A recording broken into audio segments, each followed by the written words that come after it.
et bienvenue sur cette nouvelle interview des créatrices de l'entrepreneuriat. Aujourd'hui, j'ai la joie d'accueillir quelqu'un qui n'est pas très loin de moi géographiquement, une compatriote d'Auvergne, Jennifer Paris. Bonjour Jennifer. Bonjour. L'intention de ces interviews, c'est d'inspirer, c'est de rassurer les femmes et les hommes qui sont en train de se poser la question de quitter le salariat pour entreprendre et qui ont des doutes sur leur capacité à peut-être dépasser les aventures entrepreneuriales qui sont nombreuses et qui sont beaucoup plus variées que ce qu'on peut vivre dans le salariat.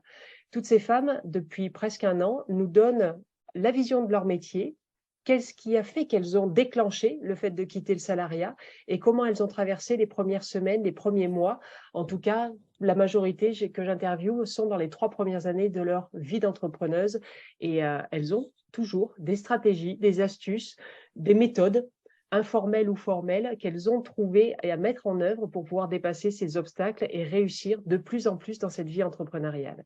Donc Jennifer, elle est décoratrice d'intérieur actuellement et elle a vécu 15 années en fait en tant que conductrice de travaux dans les bâtiments et travaux publics. Et c'est en mars ou avril 2021 qu'elle a quitté pour oser justement être décoratrice intérieure. Donc Jennifer, est-ce que vous pouvez vous présenter plus que ce que je viens de le faire, qui est toujours trop court, et nous parler justement de votre métier et de vos activités en tant que décoratrice d'intérieur? Oui, alors je suis Jennifer Paris. Je suis effectivement décoratrice d'intérieur que j'associe au Feng Shui. J'ai passé 15 années dans le bâtiment, donc c'était toute la partie conduite de travaux, suivi des chantiers, et j'ai eu à un moment donné envie de faire évoluer mon poste, et notamment dans la partie plutôt conception. C'est pour ça que je m'étais lancée dans une formation de décoration d'intérieur. Et le Feng Shui est venu qu'après, puisque là j'étais plutôt en recherche de bien-être et je voulais apporter un plus à la décoration que je proposais. Donc voilà, j'ai associé les deux et je me suis lancée. Donc vous êtes entrepreneuse depuis 2 ans, ça va faire 2 ans. Ça va faire 2 ans en mars, enfin en Ouais, un avril an et 2023, demi, ça oui. fera 1 an et demi. Quel a été le déclic pour quitter le salariat? Est-ce que ça a été un déclic ou est-ce que ça a été une réflexion qui s'est étalée sur plusieurs mois ou pour plusieurs années peut-être aussi? Alors ça a été plutôt un déclic parce que je m'étais jamais vue me lancer à mon compte et ne pas être dans le salariat. En fait, je m'étais lancée dans cette formation de décoration pour faire un peu évoluer le poste que j'occupais. Et le déclic, ça a été le confinement. Voilà, envie de vivre à mon rythme en fait, envie de travailler pour moi, de subir ma pression, on va dire, plutôt que la pression des autres. Et à la fin du confinement, ça a été pas un coup de tête, mais oui, presque un coup de tête en me disant, allez, je me lance. Ça veut dire qu'à la fin du confinement, la formation était totalement enfin, vous avez été certifiée, je ne sais pas si c'est une certification. Non, non, j'étais Non. pas certifiée. Ça faisait un an que je suivais ma formation et c'était un petit peu mon échappatoire en fait. Le soir, je me mettais à travailler. C'était du dessin, c'était de la créativité, donc ça me plaisait énormément. Et quand j'ai décidé d'arrêter de travailler, il a fallu que je finisse ma formation. Donc il m'a fallu une petite année de plus pour me certifier. Donc, vous avez décidé de quitter le salariat avant même d'avoir terminé la formation. C'était Oui, un gros challenge là, c'était un gros challenge. oui. Mais je crois qu'il y a eu enfin, moi, le confinement, je dis toujours que je l'ai vraiment très, très bien vécu. Et ça a été une partie qui m'a permis de me recentrer sur moi, sur mes envies, sur mes besoins. Et en fait, j'ai pas forcément pas réfléchi. J'ai eu un mari qui était derrière moi, en fait. Donc, ça m'a beaucoup aidé quand il a fallu partir, puisque voilà, le salaire confortable, avantage confortable, et du jour au lendemain, le confort est plus là, mais non, c'était vraiment je pense que ça a même été un besoin parce que après avoir arrêté de travailler pour me lancer à ma formation, euh, j'ai été un certain temps chez moi à travailler sans ce rythme social que j'avais avant et ça m'a fait énormément de bien en fait. D'accord. Alors que souvent, il y en a qui présentent ça comme une peur justement de ce vide, de ce silence, de ce manque de relations sociales, vous, finalement, il y avait quelque chose qui avait besoin d'être peut-être nettoyé pour passer à autre chose, on peut dire ça Oui, comme je ça? pense que j'ai eu besoin de me recentrer sur moi, de m'isoler en fait, tout simplement, et de me D'accord. concentrer sur quelque chose qui me faisait plaisir et que j'avais envie d'accomplir. Mais ça veut dire que vous aviez quand même l'idée que c'était cette formation qui allait vous permettre d'en vivre. Il n'y avait plus de questionnement par rapport au métier que vous alliez faire pour vivre de votre activité. Non, en fait, pour la petite histoire, quand il y a quelques années de ça, il a fallu choisir un métier. J'ai voulu partir dans la décoration d'intérieur, mais à l'époque c'était très très mal connu et beaucoup de monde m'en a dissuadé parce que euh, pas de débouchés, parce qu'il fallait se faire un nom, parce que c'était pas connu, parce qu'il n'y avait pas vraiment d'école. J'avais un peu laissé de côté et j'ai fait une formation qui m'a orientée sur le bâtiment. Et puis, quand j'ai eu envie de faire évoluer mon métier, l'architecture, oui, mais pas plus que ça. Et, et ce côté décoration m'est revenu, en fait. D'accord, donc c'est une envie qui date de combien d'années? Je pense qu'il date fin du bac. Donc, D'accord, ok, donc je ne dirais pas combien de temps, mais il y a ouais, quelques années déjà. d'accord, d'accord. Donc c'était en train de dormir tranquillement et le confinement C'était a réveillé. enfoui, oui, c'était enfoui. C'est un peu avant le confinement. C'était 2000, fin 2019 que D'accord. c'est revenu.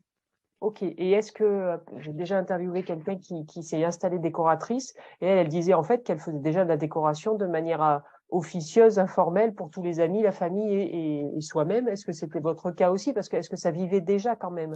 Non, ça vivait pas du Non? tout. Alors, je touchais peut-être un petit peu dans mon métier puisque on apportait quelques couleurs, on regardait un peu comment enfin, c'était plutôt la partie technique où quand j'ai réalisé des suivis de création d'immeubles de logement, donc on regardait un peu, un petit peu, mais c'était plutôt l'architecte qui gérait cette partie-là. Moi, j'étais dans le suivi des travaux, mais on réfléchissait un petit peu des dispositions, des positions des prises, des choses comme ça par rapport à l'intérieur, mais sans plus en fait, D'accord. sans Et, plus. et donc, ce que vous me disiez, c'est qu'en fait, votre entreprise faisait appel à des décorateurs, décoratrices d'intérieur, et que quand vous vous êtes lancé dans la formation, vous envisagiez peut-être qu'ils se disent, bah, pourquoi pas utiliser vos compétences à vous en interne, c'est ça? Oui, c'était plutôt ça initialement, c'est que on faisait pas mal appel à des décoratrices ou des décorateurs pour aménager des halls d'immeubles pour qu'ils soient un peu plus accueillants. Et c'est vrai que j'ai vu un peu tout leur travail un petit peu plus en détail. Et c'était mon idée principale de me former à ce côté-là parce que voilà, ça m'était revenu. Euh, et, euh, et c'était un peu dans la partie conception. Et ce côté conception, c'était ce que je recherchais en fait. C'était pas que créer quelque chose que quelqu'un a imaginé, c'était également l'imaginer. D'accord. Ça veut dire que là, il y a un besoin ou une valeur de créativité qui vivait pas dans votre métier de salariat? Oui, c'était ça. D'accord. Euh, Qu'est-ce que, si vous vous en rappelez, même si ça date d'un an et demi, mais peut-être qu'ils sont encore là, quels ont été les principaux obstacles que vous avez dû dépasser avant de quitter ou juste au moment de quitter? Alors moi, ce qui a été le plus difficile, c'était de partir dans une ambiance de travail que j'appréciais. Voilà, j'appréciais travailler dans le bâtiment, j'appréciais travailler sur les chantiers, j'appréciais travailler avec mes collaborateurs dans une entreprise qui me plaisait, mais le métier que je faisais en lui-même ne me plaisait plus. Donc il fallait que je trouve, enfin, il fallait que je trouve. C'était quitter tout cet aspect de chantier que j'appréciais. Euh, ça m'a un peu, enfin, ça a été un petit peu difficile. D'accord, il y a eu un deuil à faire, même si j'imagine que là, vous vivez sur d'autres chantiers. Décoratrice d'intérieur, vous y allez Oui, sur les chantiers. oui, ça revient. Mais ce côté-là aussi, voilà, la décoration d'intérieur, j'ai pas tout à fait quitté mon premier métier, quand même. D'accord. Malgré tout, j'ai ce bagage qui me permet d'avoir une vision des choses qui sont à réaliser. Mais je l'ai fait un peu évoluer, enfin évoluer différemment, parce que là, je suis plus dans la recherche d'intérieur en fait, donc dans la recherche de conception, c'est pas tout à fait pareil, quoi. Il faut que j'apporte ma sensibilité, il faut que j'apporte ma créativité que je ne faisais pas avant, en fait. D'accord. Ok. D'autres obstacles que vous voyez avoir dû dépasser à part ce deuil de la sphère sociale que vous quittiez, des relations, de l'ambiance, comme vous avez dit? Il y avait d'autres choses qui étaient difficiles à passer?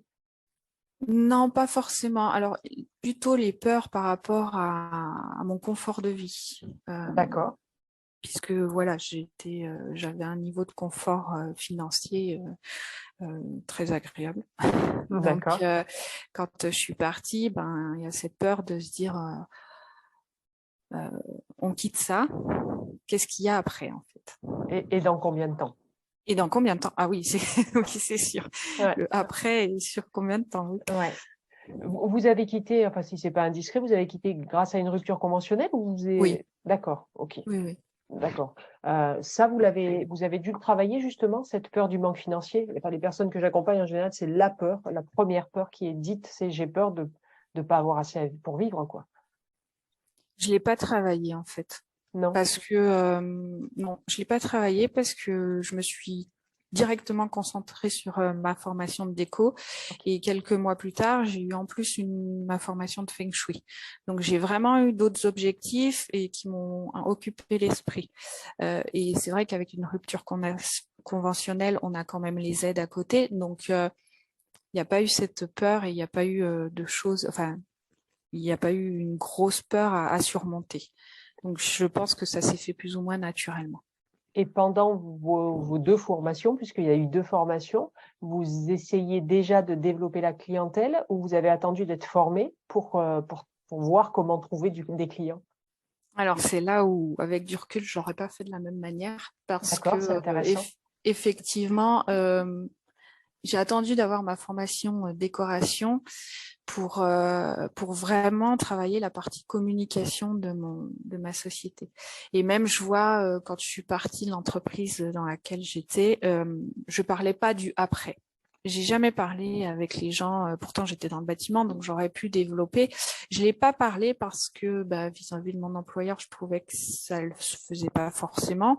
Et puis parce que j'étais pas légitime en fait, j'étais pas certifiée, donc j'étais dans cette formation, donc je me sentais pas prête à, à crier haut et fort, je suis là, je me forme, mais je suis là. J'ai vraiment avancé petit à petit et pour vraiment en parler, j'ai attendu d'avoir ma certification. Et je dis, je l'aurais pas fait de la même manière parce que, en fait, quand on se lance à son compte, même si moi, je pensais voilà, connaître du monde dans le bâtiment et que ça serait plus facile. Et ben, en fait, ça allait pas parce qu'on part de zéro. Qu'on soit plus ou moins dans le même métier, parce que c'est un peu le même métier, je reste dans ce monde de bâtiment, mais qu'on soit dans ce même métier ou pas, on repart de zéro. Donc, on a tout à reconstruire. Et c'est vrai que quand je vois le temps qu'il faut pour faire un nom, pour faire décoller une société, pour se faire connaître, pour avoir des clients et des choses comme ça, c'est vrai que avec du recul, j'aurais dû en parler un peu plus avant. Ça veut dire commencer à en parler, commencer à sensibiliser Oui. les gens que vous quittiez pour faire ça, Oui, tout en étant cash sur le fait que vous aviez une formation à suivre et que voilà, mais qui gardent en tête que dans 1 an ou 2 ans, je ne sais pas combien était votre formation, ils pourraient penser à vous, c'est ça? c'est ça, oui. D'accord, c'est intéressant. Qu'ils aient en tête que j'allais faire quelque chose dans la déco. Parce que je le disais, mais on va dire du bout des lèvres. Ouais, du coup, ça rentrait sûrement pas ou enfin, ça passait trop vite, quoi. Oui, Et voilà. donc, si j'entends bien, ça veut dire que par contre, une fois que vous vous êtes formé, vous avez été certifié, en tout cas en décoratrice d'intérieur, vous êtes retourné voir ce réseau de votre ancien travail? Oui, D'accord, ok. j'ai profité pour lancer vraiment, redémarcher les gens en disant, me revoilà, entre guillemets, avec ma société, n'hésitez pas à faire appel à moi. D'accord. Mais je m'aperçois maintenant, parce que ça fait un peu plus d'un an et demi maintenant, que oui, il faut du temps pour que les gens reviennent un peu vers vous, quoi. Hmm.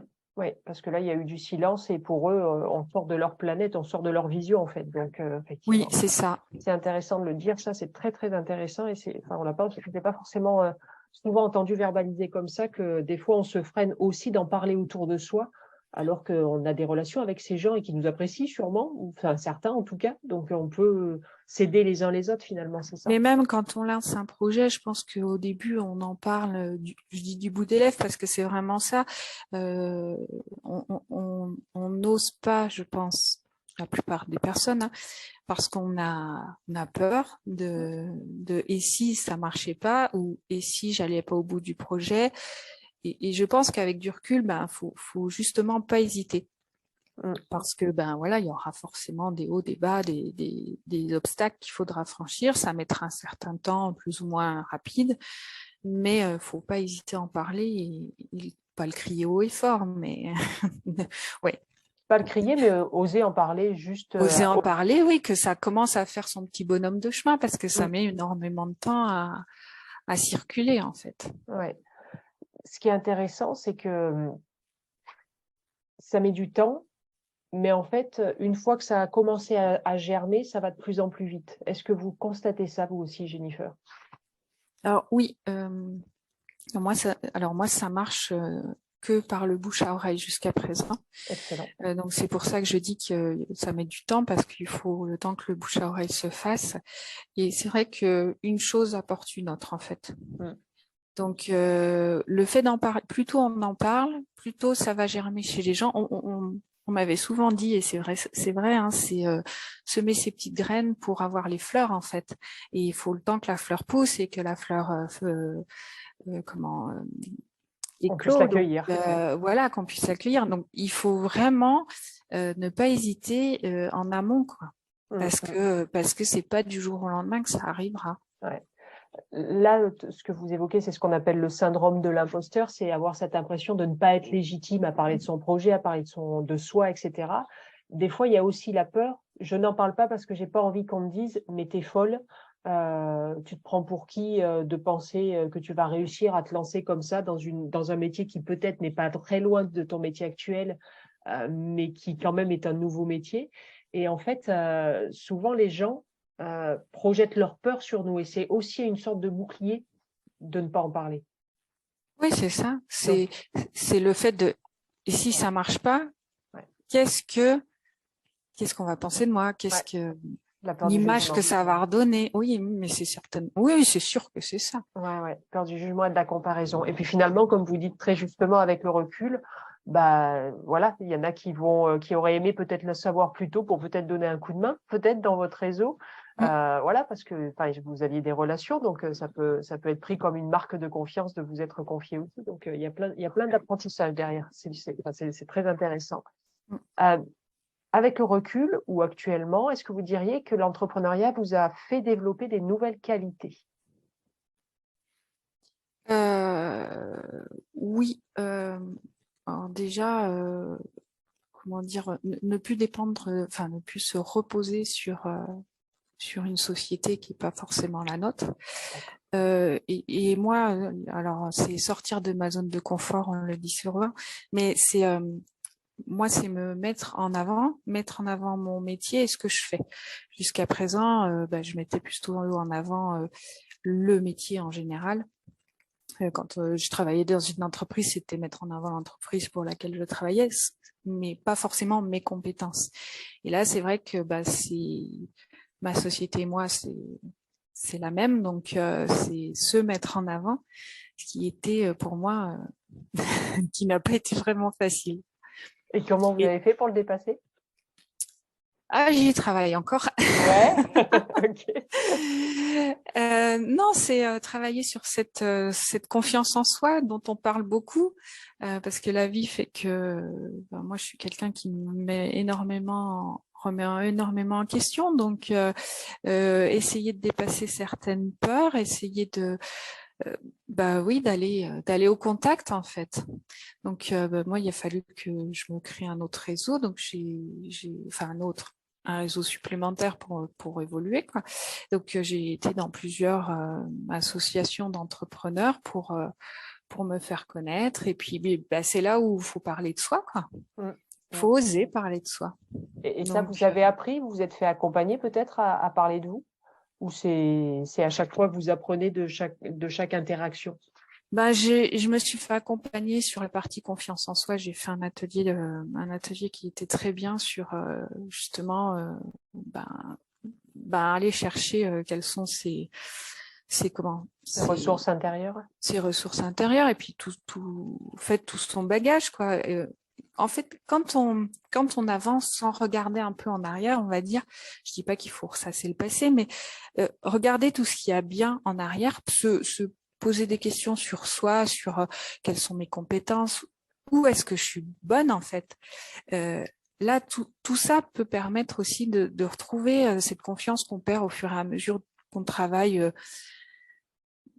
dans la vie, en fait, on va travailler et puis la vie va faire que on suit un peu le flot sans s'en soucier et c'est aller rechercher sur ses compétences, c'est travailler sur soi, c'est aller oser. J'ai fait un travail sur moi, sur cette confiance en soi, aller oser demander aux gens comment ils me voyaient, quoi. Et c'est là où on peut être étonné parce que ce que nous on perçoit, les gens le perçoivent pas de la même manière. Oui, c'est un exercice qui est excellent. Ouais. Et on est même étonné que des fois il y a des regards, on se dit mais waouh, je pensais pas que cette personne me voyait comme ça. Ouais, c'est des exercices très apprenants. Moi, en général, je demande à aller rencontrer, si possible, au moins 10 personnes de son entourage, mais pas que de l'entourage proche. Des fois, des anciens collègues, justement, ou des personnes un peu perdues de vue. Après, c'est pas le but de faire le monde des bisounours, c'est de prendre que des amis, mais c'est pas le but de prendre des ennemis aussi. Et c'est vrai que c'est chouette. Et quand vous parlez de regarder en arrière, il y a aussi beaucoup l'éducation européenne qui est très en marche en avant. Et du coup, c'est ça qui empêche de se dire, bah ouais, mais regarde un peu tout ce que tu as déroulé et tout ce que tu as réussi. Et effectivement, c'est s'appuyer sur vos fondations pour y aller, quoi. Mais c'est ça, j'ai pu le voir lors de ma première année où, avec mes formations que j'ai fait, notamment la formation de Feng Shui où il y a une partie de coaching, j'ai eu à faire des bilans de moi, en fait. Regarder tout le travail qu'on a accompli durant le mois, parce que des fois, on a l'impression que ça avance pas, qu'il s'est rien passé. Et puis, quand on commence à regarder son agenda, à regarder les actions qu'on a mis en place, on s'aperçoit qu'on fait beaucoup. On fait beaucoup et que même si le résultat est pas forcément flagrant, il est là. Et toute cette partie de quand même regarder un peu en arrière pour voir son évolution, ça permet d'avancer parce qu'il y a des périodes qui sont creuses, il y a des périodes qui sont compliquées, où on a l'impression que rien ne va. Et en fait, faut aller chercher pas le positif, mais faut aller, oui, le côté positif. Et faut se montrer à nous-mêmes, faut se prouver à nous-mêmes que on se tourne pas les pouces en fait. Non, c'est ça. Et qu'encore une fois, ça revient à, comme vous disiez, semer des graines, même s'il n'y a rien qui est palpable et concret à ce moment-là. Il y a des choses qui se passent en souterrain et un jour, ça sera le temps de la cueillette de la floraison et de la cueillette. C'est ça. Est-ce que vous avez une idée de ce que vous voulez créer, ce qu'on appelle la vision d'entreprise? En termes d'activité, d'effectifs, est-ce que vous voyez recruter? Est-ce que vous voyez... Alors, à l'instant T, non, je me vois pas recruter pour le moment. Ce que j'aimerais déjà, c'est que quand on parle de Valeris Déco Concept, on sache tout de suite qui c'est. D'accord, ok. Et là, c'est toute la partie communication, réseautage avec les réseaux d'entrepreneurs dont vous parlez qui fait le plus, enfin qui permet le plus de faire connaître Valeris Déco Concept. Oui, c'est ça, c'est essayer de se faire connaître. Moi, je sais que je le vois, malgré tout, les logos, c'est important quand on monte une entreprise, parce que les gens, des fois, se souviennent pas forcément de votre nom. Et moi, avec du recul, j'ai un nom qui est pas forcément très facile, mais qu'on voit pas forcément partout. Mais le logo, vous savez, des fois on dit mais tu sais le logo vert, le logo qui ressemble à telle chose ou telle chose. Et certains peuvent trouver, on le voit dans les marques, je sans citer des marques, mais une marque Nike, le petit accent, vous le voyez, vous savez tout de suite ce que c'est, même si peut-être qu'au début vous saviez pas le nom, vous savez maintenant tout de suite ce que c'est. Et en fait, il faut véhiculer cette image-là du logo de l'entreprise pour que les gens, même s'ils vous connaissent pas vraiment, puissent un jour penser à vous. Si dans son entourage, on entend je cherche une décoratrice, on va me dire, mais attends, je vois, il y a un logo rond avec le petit fauteuil et la petite plante, et puis on recherche et on me retrouvera, quoi. Ouais. C'est Valerine ça qu'il Déco faut Concept, chercher. ça vient d'où ce nom? Alors, Valérie, en fait, c'est un mélange de mon nom de jeune fille et de mon nom de mariée. Ah, Et des, d'accord. et d'éco-concept pour la décoration et la conception de la décoration. D'accord, parce que Val, ça me faisait penser à Val en anglais, les murs. Donc, et Ah, riche, eh j'arrivais ben pas à non, même savoir. pas. Même pas, même pas. Non, non, non, c'est Ok. pas ça. Dommage, j'ai perdu. C'est pas grave. Mais ça marche. Ça Ça marche pourrait aussi. marcher, effectivement. Ça marche aussi. Vous avez dû vivre, vous en vivez sûrement encore, les montagnes russes émotionnelles. Oula, Euh, je viens d'en passer une, oui, cette année. Ah, d'accord. Alors, est-ce que vous avez trouvé des stratégies, des astuces propres à vous, mais qui pourraient peut-être être piquées par certains pour dépasser ça? Non, j'ai pas trouvé. Alors moi, j'ai eu un gros creux de cette année, de juin à octobre. Bon, il y a eu l'été où l'été il se passe jamais grand-chose, mais oui, c'est un peu compliqué. C'est des périodes de creux où on a l'impression que on se décourage pas, mais que tout ce qu'on met en place, ça aboutit pas. Et Mm. on en revient aux petites graines, c'est que on a mis des choses en place et ça va forcément redémarrer. Donc en fait, ouais, c'est pas évident à part de rester confiant, de peut-être un peu faire évoluer. Moi, je sais que j'ai monté quelques ateliers pour essayer de pallier à ces moments de creux où j'ai pas de projet concret et faire découvrir mon métier aussi. Donc voilà, des petites astuces comme ça, essayer de travailler pour continuer à avancer malgré tout. Donc, si j'entends, c'est autant pour ces ateliers pour vous occuper, vous faire connaître, peut-être rentrer de l'argent aussi, j'imagine, mais Oui, c'est aussi. un moyen de mettre en œuvre votre créativité pour rester en mouvement, en fait. Oui, c'est ça. D'accord. Essayer en fait de pas stagner, de pas Mm. quand même continuer à avancer et que forcément un jour ou l'autre ça aboutira à quelque chose d'autre, quoi. Ouais, donc il y a aussi quand même une pensée positive et optimiste. Il Oui, y a rien pour l'instant, mais ça va venir.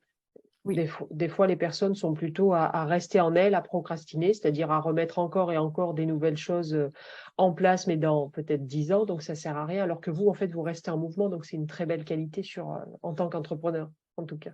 oui, c'est ce qu'il faudrait faire pour C'est ce qu'il faut, c'est ça. pas, oui, voilà, pour pas déprimer, sinon c'est C'est fichu. ça, exactement. Est-ce que vous avez parlé du réseau? Est-ce que justement dans cette période de juin à octobre, vous vous êtes allé plus particulièrement à la rencontre des entrepreneurs dans le réseau ou en dehors? Parce que forcément, on crée des relations avec des personnes en particulier aussi dans ces réseaux-là.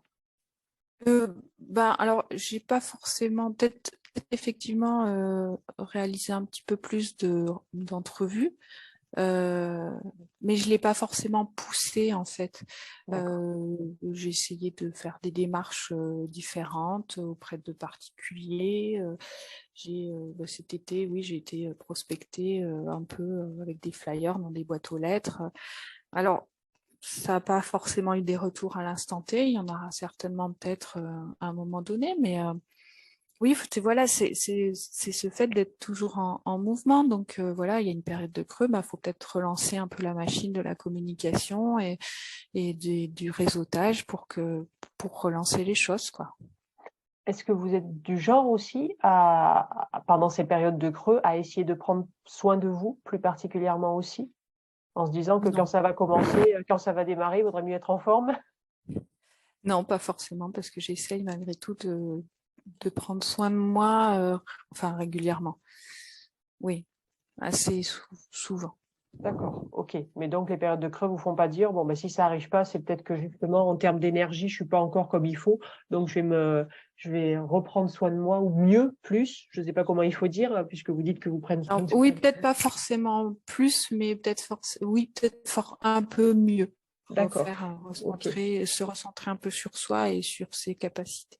Ça, vous en aviez conscience avant de quitter le salariat qu'un entrepreneur devait prendre du temps pour lui, devait prendre soin de lui?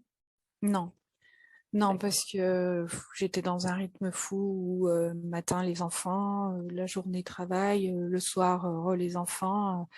Euh, donc c'était tout le temps. Le week-end, ben, c'est les moments où on a du temps pour soi entre guillemets, mais où on fait les choses de la maison, les courses, enfin un peu comme tout le monde, quoi. Mm. Donc là où l'entrepreneuriat m'a fait, je dis toujours, j'ai pas forcément gagné en confort financier, mais j'ai gagné en confort de vie. Il y a un truc tout bête. Un matin, vous avez un enfant malade. Quand vous êtes salarié, c'est tout de suite à voir avec le conjoint. Est-ce que tu peux rester? Moi, je peux pas rester, mais je peux revenir à telle heure. On peut s'arranger comme ça. Ça m'est arrivé d'aller travailler le matin, de rentrer le midi. Mon mari prenait le relais. Enfin, on s'échangeait en fait la permanence parce Ouais. qu'on avait un enfant malade, quoi. Mm. Là maintenant, il y a un enfant malade. S'il n'y a pas de rendez-vous, ben c'est plus facile à gérer, quoi. Ouais, tout à fait. Il y a une meilleure qualité de vie en termes de gestion du temps. Enfin, Oui, et oui, oui, équilibre pro perso. oui, parce que, enfin, je trouve pas pareil, quoi. Enfin, bon, moi, j'ai toujours un rythme du matin puisqu'il y a des enfants emmenés à l'école, mais euh, je trouve que c'est différent. C'est pas plus facile, mais si, c'est plus facile à gérer. Voilà, un enfant malade, un rendez-vous chez le dentiste. Enfin, c'est plus facile à gérer la vie de famille. Donc, ce confort de vie, euh, je l'ai trouvé. D'accord. Ça, c'est ce que vous recherchiez ou ça, c'est juste mis en lumière maintenant? Non, malgré tout, je le recherchais parce que quand je dis que le confinement, ça a été mon déclic, c'est que j'étais en recherche de bien-être. Le confinement m'a recentré sur moi et m'a montré que j'avais besoin de bien-être pour moi et du bien-être pour ma famille, en fait. Mm. Oui, Et je le ressens maintenant avec du recul parce que même si des fois je retravaille un peu le soir un petit peu tard, j'essaye que ça empiète pas trop sur ma vie de famille, mais ça m'arrive de travailler aussi un samedi après-midi, enfin un samedi ou même un dimanche, ça m'est arrivé. Mais je trouve que c'est pas pareil que quand vous êtes salarié, quoi. et puis, est-ce que c'est encore du travail quand finalement on y prend du plaisir aussi? Enfin, c'est ce que j'entends, vous aimez faire ça aussi. Oui, certainement. C'est sûr que si c'était contraignant, on le ferait pas aussi facilement. D'accord, ok.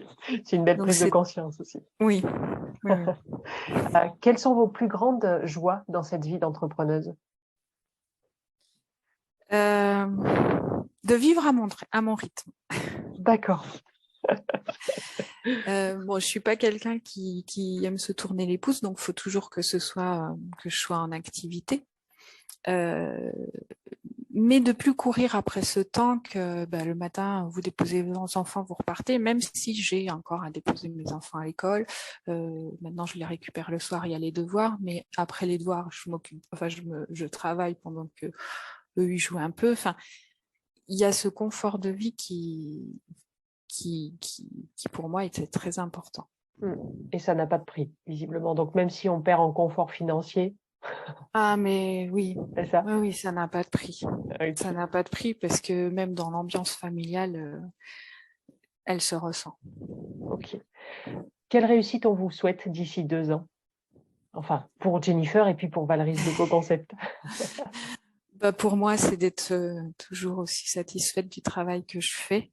D'accord. Euh, et puis pour mon entreprise, bah, c'est qu'elle a réussi à évoluer comme j'aimerais qu'elle évolue. Et ça serait quoi alors la journée idéale dans 2 ans? La journée ou la semaine d'ailleurs, idéale.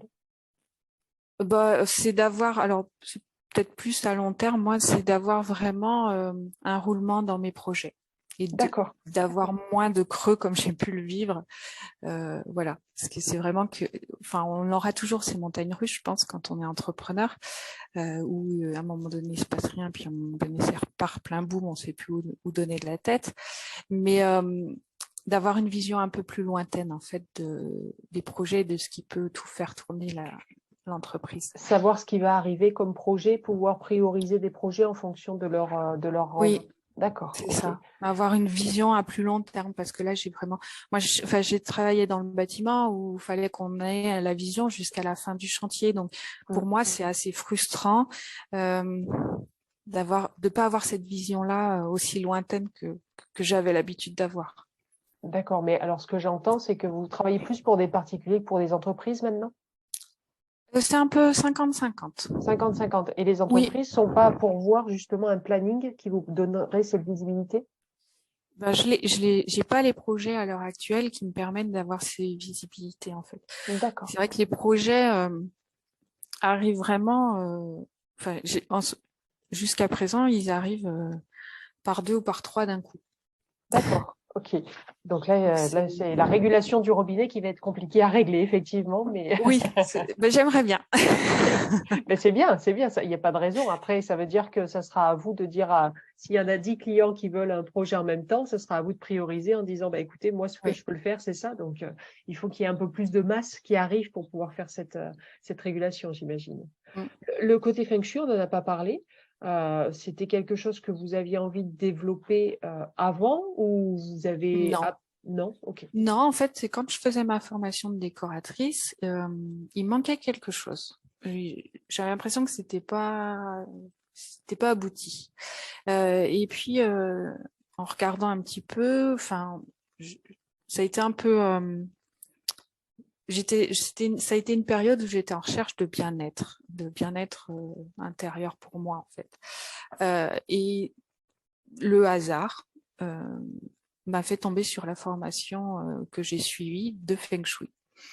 Et en regardant un petit peu, parce que je connaissais le Feng Shui un peu comme tout le monde de nom, ça avait une histoire d'énergie, de position, enfin, je connaissais un petit peu position de mobilier, choses comme ça. Je connaissais sans plus, mais en regardant un petit peu plus en détail la formation, ça m'a parlé et ça correspondait à ce que je recherchais en fait. Donc ce côté de bien-être. D'accord. Et l'associer à la décoration, bah, c'est trouver le bien-être intérieur, dans tous les sens du terme, en fait. Intérieur dans le sens de son intérieur et l'intérieur en tant qu'être. C'est Oui, ça? parce qu'en fait, j'ai appris avec le Feng Shui que votre environnement a un impact sérieux sur votre bien-être intérieur. D'accord. Ok. Oui, c'est en termes d'énergie, c'est en termes d'esthétique, c'est en termes de vibration, de tout ce Oui, qui est c'est autour de ça. soi. D'accord. Oui, c'est quand vous vous Ok. sentez bien dans une ambiance, et ben, il n'y a pas d'autre chose qui vous perturbe, quoi. D'accord. Ok. Donc ça, enfin, je sais pas, c'est très répandu d'être décoratrice d'intérieur et d'avoir cette touche feng shui. Ça commence, il y en a un peu, oui. J'en D'accord. ai un peu, mais c'est vrai que beaucoup ne l'associent pas forcément dans la formation que j'ai suivie. Des gens faisaient que du feng shui pour la partie analyse d'énergie et choses Hmm. comme ça et n'associaient pas forcément à la décoration ou avaient plus de mal à associer les couleurs, la décoration qui suit en fait. D'accord. Ok. Super intéressant. Deux dernières questions, Jennifer. Quel conseil vous auriez aimé entendre avant de vous lancer dans l'entrepreneuriat?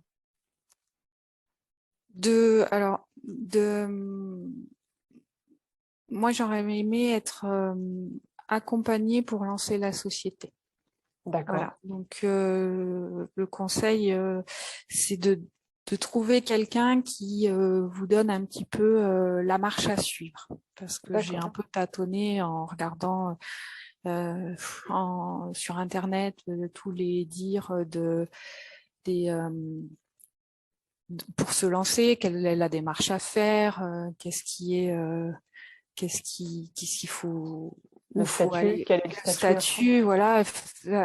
J'ai eu une petite période un peu de flottement avec toute la partie administrative et c'est vrai que j'ai pas su, j'ai pas su trouver une personne ou une aide qui puisse m'aiguiller. Donc ça D'accord. a été une petite période un peu compliquée. D'accord. Donc, vous auriez aimé savoir vers qui vous tournez pour avoir cet apport juridique. Oui, voilà. OK. Et est-ce que vous donneriez le même conseil aux personnes qui nous écoutent, là, qui sont en train de se poser la question d'entreprendre? Oui, si la possibilité de trouver, d'aller se renseigner vers les organismes, l'URSSAF, la CCI, les choses comme ça, à faire un petit peu, ne pas hésiter à les poser des questions avant de lancer les choses, en fait. Hmm, très bien. Merci beaucoup, Jennifer. Pour terminer cette interview, est-ce que vous avez une citation, un mantra, une histoire, une anecdote pour terminer? J'aime dire que le positif attire le positif. Donc, c'est vrai que j'essaye de toujours voir le bon côté des choses. Très bien. Ben, merci beaucoup pour tous ces partages, pour toutes ces anecdotes et puis pour la présentation de votre métier et de décoration et de feng shui finalement. Merci pour ce temps, Jennifer. Merci. Et pour toutes les personnes qui nous regardent, n'hésitez pas à liker, à commenter et à partager une telle interview. Ça peut donner des idées à votre entourage ou à des inconnus qui tomberaient sur cette vidéo. Donc, n'hésitez pas à le faire. En tout cas, merci à tous pour votre suivi. Et puis, je vous dis à très bientôt pour une nouvelle interview. Merci, Jennifer. Au revoir. Au revoir. Au revoir.